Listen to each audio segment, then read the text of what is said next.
there are over 1.5 billion Muslims living all around the world.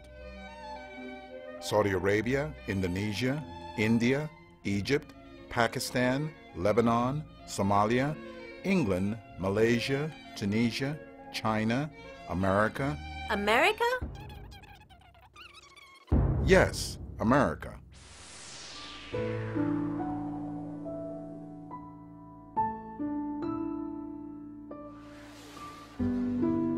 America, the melting pot, has embraced more than 8 million Muslims in its United States. Who are these 8 million individuals? My name is Amina Shirani and I'm in 3rd grade and I'm an American Muslim. My name is Kateba Alsai. I'm a United States Park Police officer in Northern Virginia. My name is Charlene Elder. I sit here in Dearborn as a magistrate in the 19th District Court. My name is Sayyid Muhammad Saeed. I am the Secretary General of Islamic Society of North America. My name is Dania Ayubi. I grew up in Indianapolis and currently live in Virginia. My name is Ramesh Kent. I'm from New York originally. Grew up in Long Island. My name is Azara Kram. I'm in 3rd grade and I'm an American Muslim. These are just a few of the faces of American Muslims. They represent every culture, ethnicity, and race. They come from all social demographics and contribute to American society in many ways. Many American Muslims were born right here in the United States. Others migrated to America seeking a better life.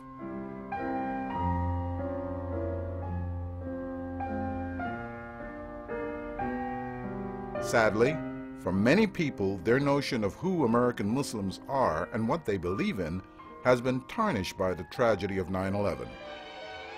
9/11 was an attack on civilization. 9/11 was an attack on everything good that humanity believes in as good. 9/11 was sickness and pathology. All of us lost, and that loss was a terrible loss. And it's very difficult to talk about it. I think now it's easier for us to talk about it than it was then.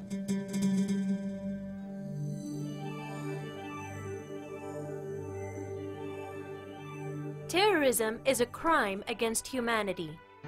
It is important to know that Islam, the religion of your neighbors, American Muslims, forbids and condemns such evil acts. There is no justification in my mind or in my understanding of Islam for what happened on September 11th. No religion, and specifically Islam, will never find an explanation or justification for what the terrorists did on September 11th.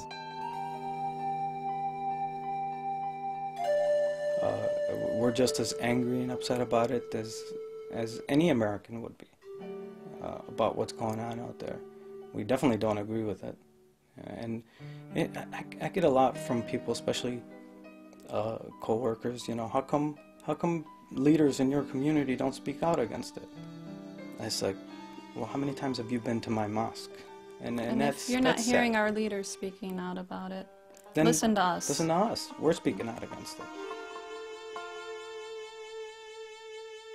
9/11 has changed the lives of millions of people, including mine. As an American Muslim citizen, as an activist in the area of civil rights, I had to defend, through my organization, thousands of Muslims who have been mistreated after 9/11. And at the same time, tell the Muslim world to stand with America and Muslims in America by condemning 9/11, the actions of 9/11, and those who were behind it. For many people, 9/11 has driven home the fact that whether you like it or not, you want to know more about them, whatever that means, Islam and the Muslim world. So how you're going to get beyond those headline events becomes the issue. And I tend to think that the best way to change things is to have more and more opportunities where Muslims and non-Muslims interact in the community. Interact in schools, in jobs, in parent-teacher associations, to the extent that they interact as neighbors, as fellow employees, as fellow citizens. That's where the understanding comes out. Now it's important for Muslims to get out of their ghettos, physically as well as mentally, as well as for non-Muslims to do it. After 9/11, a lot of people thought being a Muslim in America might be a lot harder, and I really don't see it as being that much different. There's always people who aren't very nice. Sometimes I felt people in the store were more curious. Oh, what are you? You don't fit our stereotype of what a Muslim is because you're white. You're not a brown-skinned person. You don't look angry. You know, so there may be a few more people asking questions, but most of the people that I've met and interacted with have been very concerned and have gone out of their way to say, you know, we know that your average Muslim is not at all violent or interested in terrorism, and that they want to live their lives just like anybody else does, peacefully and happily. In today's post-9/11 America, Muslims have taken on a new role, bridging the gap between the Muslim world and America, and educating the rest of America about the true and peaceful nature of Islam. So what does Islam stand for? What are the beliefs and principles of American Muslims? The Muslims believe that all prophets were manifesting this essential relationship between God and man, which is one of a human being in a state of submission and subservience to God, that frees him from submission and subservience to anything that God created. Any person who submits to God completely and without associating or equating anyone with God is Muslim.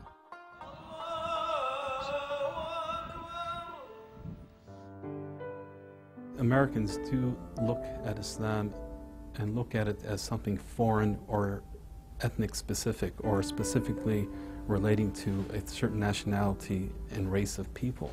I think that if you look at the Qur'an, Jesus, Moses, Abraham, Noah, and all the Israelite prophets and all the other prophets who are unnamed, who may be of a variety of backgrounds, all of them were quote-unquote Muslim, lowercase m. They were believers in God, believers in that project, the religion project, which is to believe in God and to live a moral life, know that you're going to meet God, and hopefully the outcome in the afterlife will be good for you. That's really the essence of Islam. It's not about the clothes you wear. It's not about the language you speak. It's really about understanding that we have a purpose in this life, and your success is based on how well you fulfill that purpose, not as an Arab, but as a believer in God. Islam as a way of life is a qualitative term, in that the practitioner of Islam, the Muslim, has certain qualities. In the case of other religions, for the most part, they are taken from the name of their founder, the place, or the people. So for instance, Christ, from that comes Christianity. Zoroaster, from that comes Zoroastrianism. In terms of a place, you have India, Hinduism, the religion of India. And then you have Judea, the place of Judea, Judaism, or the tribe of Judah and Judaism. And so these terms are literally taken from the name of a person or a place or a people. But in the case of Islam, it's not taken from the name of Muhammad. It refers to the qualities that a person who submits to the Creator has. So a Muslim could be any nationality, any race, any color. Now that we better understand the religion of American Muslims, we understand one part of the equation, the Muslim part. But what about the American part of the equation? Are the ideals of America, democracy, capitalism, civil rights, freedom of religion, one nation under God with liberty and justice for all? Are American ideals compatible with Islam? There are certain themes within America that I think are very profound, and one of them is that this is a country that was founded with a Bill of Rights. And I personally believe that those rights are very much within the spirit of Islam. And this is one of the few countries in the world where people do enjoy those rights.